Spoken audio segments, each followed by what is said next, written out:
Hi, this is Jeff from Keystone Candle Company. This is another video in our series called See for Yourself. Today's video is about jar candle cappers. Do jar candle cappers really work?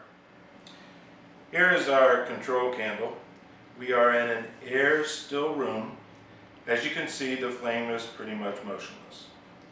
Here we have a relatively new jar where the wick is at the top of the container. And here is a jar that is burned down about halfway. The wick in this one is at normal length. This one is burned down even more, and the wick is trimmed a little bit more to show a smaller flame. Now, watch what happens whenever we disturb the air around the control flame. I don't know if you can notice it, but it causes what we call incomplete combustion. This action creates carbon being released from the air, generally called soot.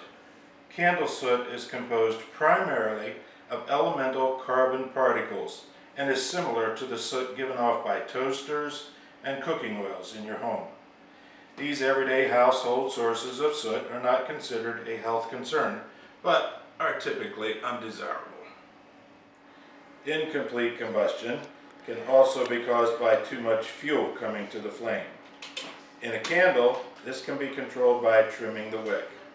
Just as in oil lamps, kerosene heaters, the oil furnace in your house, etc., it's important to regulate the amount of fuel being introduced to the flame to keep it working efficiently.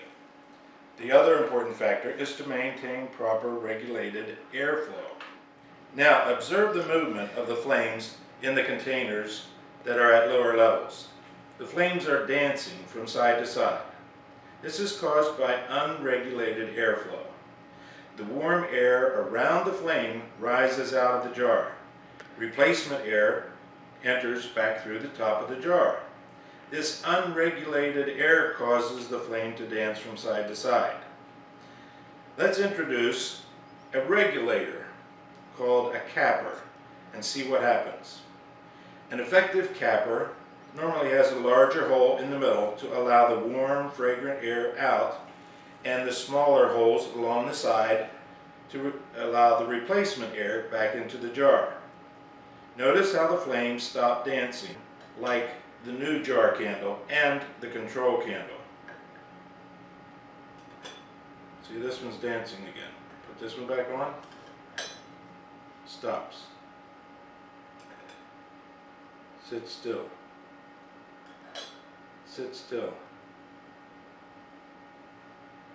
And back off, and you can see the flame dancing again. Cappers for jars come in a variety of shapes and designs.